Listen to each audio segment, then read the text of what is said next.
टेलिभिजनमा यहाँहरूलाई स्वागत छ। म साथमा छु रश्मिता उदास। पोखरामा विदेशीसँग मिलेर ट्रान्स पार्टी गर्ने 38 जनालाई प्रहरीले नियन्त्रणमा लिएको छ। रात्रिकालीन समयमा ट्रान्स पार्टी गरेको आरोपमा प्रहरीले नेपाली सहित 38 जनालाई नियन्त्रणमा लिएको छ। पक्राउ पर्नेमा विदेशी सहित नेपालका पूर्व मन्त्रीका छोरा समेत रहेको यो खबर सहित हामी उपस्थित भएका छौं। पोखरा महानगरपालिका 18 सोधी स्थित फेवातालमाथि जंगल नजिकै रहेको एकान्त घरमा नेपाली र विदेशी मिलेर ट्रान्स पार्टी गरिरहेको बेलामा प्रहरीले मंगलबार राति छापा मारेर नियन्त्रणमा लिएको हो।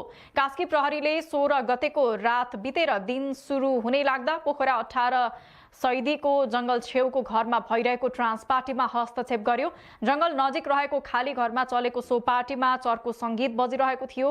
प्रहरी पुग्दा सहभागीहरू नसाको तालमा उफ्रदै र नाच्दै थिए। तीमध्ये कोही अंगालोमा अनि केही जोडी एक आपसमा चुम्बन गर्दै थिए। गोप्य सूचनाको आधारमा त्यहाँ पुगेको प्रहरीले झ्याप्पै भित्र पस्न सक्ने अवस्था नै थिएन।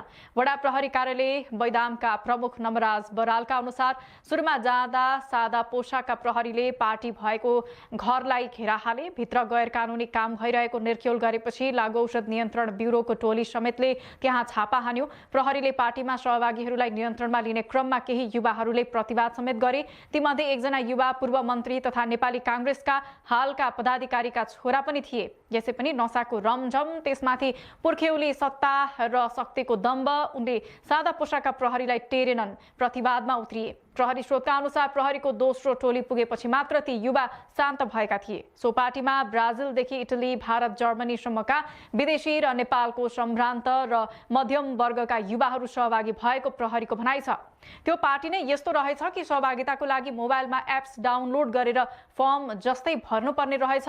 प्रवेश शुल्क 6500 रहेछ र त्यहाँ हामीले पनि नामै नसुनेका लागु औषध निर्वाध उपलब्ध हुँदो रहेछ। वडा प्रहरी कार्यालय बैदामका डीएसपी नमराज भट्टराईले भने ड्रग्स युजरहरू लागु पदार्थ प्रयोगकर्ता जाने खालको पार्टी आयोजकले यो व्यक्ति पार्टीमा सुहाउने हो कि होइन भनेपछि मात्र उसले त्यहाँ इन्ट्री पाउने रहेछ।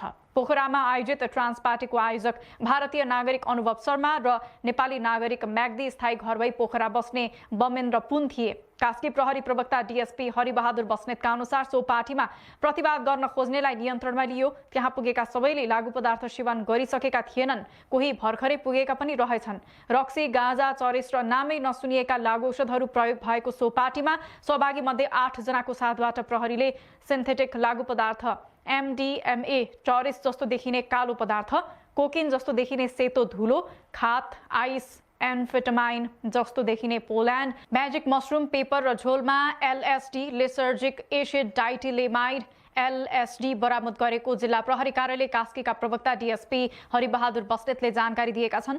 लागु औषध प्रयोगकर्ताहरूको लागि एलएसडी महँगो नशा हो। यसको एक डोजको नै 8 देखि 10 हजार रुपैयाँ पर्ने ट्रान्स पार्टीमा सहभागीहरू बताउँछन्।